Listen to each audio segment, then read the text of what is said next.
How you doing, guys? Eric from wasnt.com. So the big news that we've been seeing a lot, and especially out here in Las Vegas, is this massive cyber attack that struck a couple of the casinos and basically shut everything down. It's one of those ransomware attacks where the casinos, MGM and Caesars, it's reported that they both paid multiple, like tens of millions of dollars. They paid the ransom because everything had gotten so snarled up by these cyber attacks. And I think Caesar actually did it like preemptively. They saw what was happening, or they realized what could happen and paid before they got shut down. Whereas MGM was completely shut down for, it's been like 3 or 4 days. Like everything, like they were still open, but they were having to do everything manually. Everything was snarled up. Lots of reports of, people not being able to do anything. The slot machines were blank screens, the parking garages, the guest check-in, and apparently a lot of guest data was, even the reward system and everything, all that data has been stolen, but it was mainly done for a ransom, literally just to get paid. And I think you can go look at all the specifics on how this was done and everything. I'm not here to go over all the technical aspects of it because honestly, I'm not an expert on that to begin with.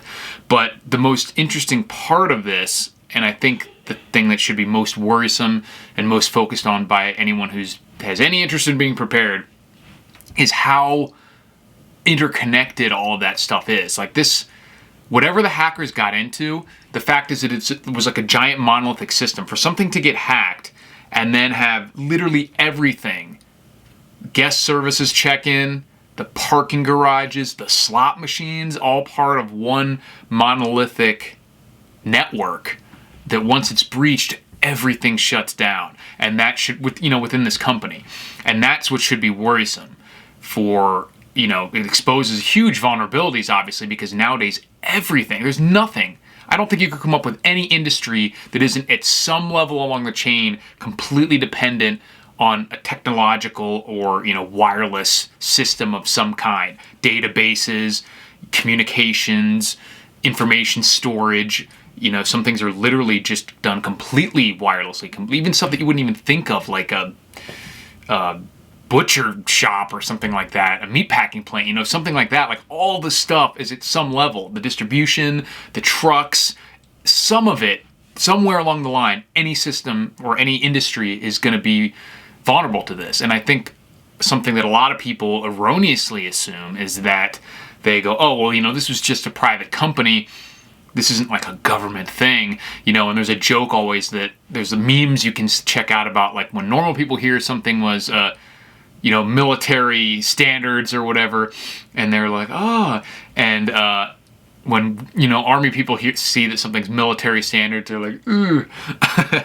And I really think that there's no way, from any experience that I've ever had with any government institution, government agency, anything like that, there's zero chance that they are more prepared or better run than this massive corporation that makes billions of dollars a year. I guarantee you their stuff is much more up to date, is run much more smoothly, and much more secure than the vast majority of government operations. And I'm not necessarily talking about like the CIA or the NSA or something, but a transportation administration, something that runs all the airlines. We've just saw, I believe it was United was down, completely down for like 4 hours or something. Their entire nationwide system was grounded because of some sort of technological disruption. And that's something that would have made, I think it was, I forget who pointed it out, I saw on Twitter, but they pointed out that incident would have been like the only news for the day if this was 5-10 years ago, and now it's not even a blip on the radar. So not only does it show you, how much crazy stuff is going on in the world and what kind of descent we're in as just a nation, and like that's what I've talked about in videos, literally talking about how we're becoming a second world country and things just not working is no longer extraordinary. That is the norm. And but it could get much, much worse, especially with all the things that are totally dependent on technological infrastructure, on, a network of some kind. Think of them all. Banks, banking system, credit cards, payment processors of any kind. If you were to, hack one of these major banks, which I can't guarantee it, but I would be extremely surprised if it was more difficult to get into them than it would be to get into the casinos, which also deal with billions of dollars, but even just something, any step along the way to get into that system. Internet service providers, power grid, that's a big one. Obviously, any step along the way, some people have theorized that, these pipeline disruptions could have been done by, obviously we know the Nord Stream was actually blown up, but some of these things could be tweaked to where, they remove safety parameters in the system and allow it to blow up and things. Like, there's so many things you can do when everything is controlled simply by code and electronically, and there's very few air gaps in the system. They may have them some places, but it doesn't matter when you're relying on such a complex chain of infrastructure and logistics that it doesn't matter if one of these things is, you could have a pristine engine in your car that is bulletproof, but if the tire goes out, or if the steering column goes out, or even if the headlights go out and you can't drive at night, like, all these little things matter, and just having some aspects of the system completely shielded, or not even completely shielded, but more strongly shielded, isn't even going to protect you, because it doesn't matter how good your gas station's security system is, let's say. If they have backup generators, if the truck doesn't get there with the fuel to refuel them, you're still fucked. And that goes for everything along the way. Hospitals, we got data, we got communications, we have power generation. Everything is susceptible to stuff, and probably more so than these casinos, or at least somewhere in the same neighborhood of security for the most part. And like I said, if you just go after the weakest links in the chain, it might even be far easier. And if these people were just doing it for money, but if you think that, people out there that are willing to do and able to do this to a private company, you don't think that the Chinese government, the entire government's assets and resources and technology and everything, or maybe even paying these groups, or the Russian government, or even the North Koreans, just the ability that they have to dedicate time and effort to this, and maybe even pay these groups to do it, that they're willing to go through all this Ocean's 11 type shit for $10 million, $15 million, whatever the ransom was. I've heard reports as anywhere as high up to 15 to 30 million per company that these companies actually paid out to fix this. So what if the Chinese government goes to this group and is like, $50 million if you can bust into the power generation grid for LA County or whatever? You know what I mean? You don't think that they would be able to do that eventually, or find a way? Or if the governments themselves do it? Extremely vulnerable right now. The entire country is to all of that stuff. So what can you do?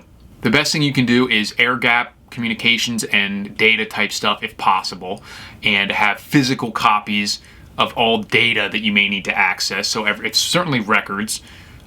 So back stuff, all your registration and your birth certificates and passports and all that physical data, you should have copies of it, but may even want to have copies of, print out records of things like what's in your, your brokerage account.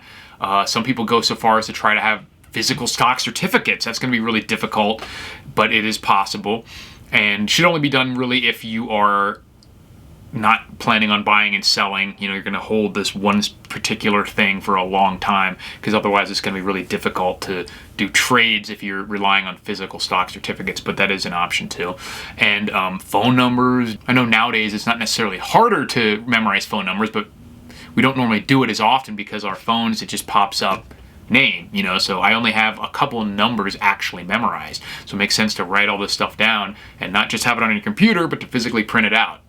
Obviously, things like maps and directions and addresses, we're so used to relying on GPS. One little satellite disruption could make it so that we can't use GPS anymore, and you might not even remember how to get to your parents' second house or cabin or whatever. If you've driven there once a year and you're using GPS the entire time and not paying attention, it might be a lot more difficult, especially if you're trying to look for alternate routes. If one is clogged, you may have zero idea. So physical maps, look at the routes ahead of time, area studies, that sort of thing, while this information is available through the internet, because it might not be at some point.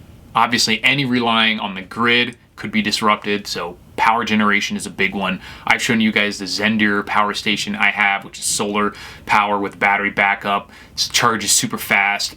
It's expensive. The link will be in the description, but if you can't get something like that, any sort of power generation, even just a little 12-volt battery with a like a trickle charging solar panel that you can throw on there, will allow you to have things like some lights and charging things like cell phones. You won't be able to run appliances or anything like that off such a system for very long because the charging won't be able to keep up with it. But if you have a deep cycle battery and any kind of power generation, even as simple as like a hand crank, thing that you can, alternator that you can plug up to it, anything will make you a little more resilient, so you can use some small electronics. Communications is another big one. Very difficult to have alternate communications without grid power, but there's some satellite phone options, even satellite text messengers that probably won't work if the entire US grid system is down, but that's an unlikely scenario. So if there's a massive EMP, even if you're shielded it and pop it out, it's unlikely that the satellite communication system, I know JJ's done a video about this before, unlikely that that will work without the ground relay stations. It might be able to shunt to ones in other countries, so if you already have it, still worth a try, still worth shielding it, obviously, because some of the stuff might be more localized than it seems.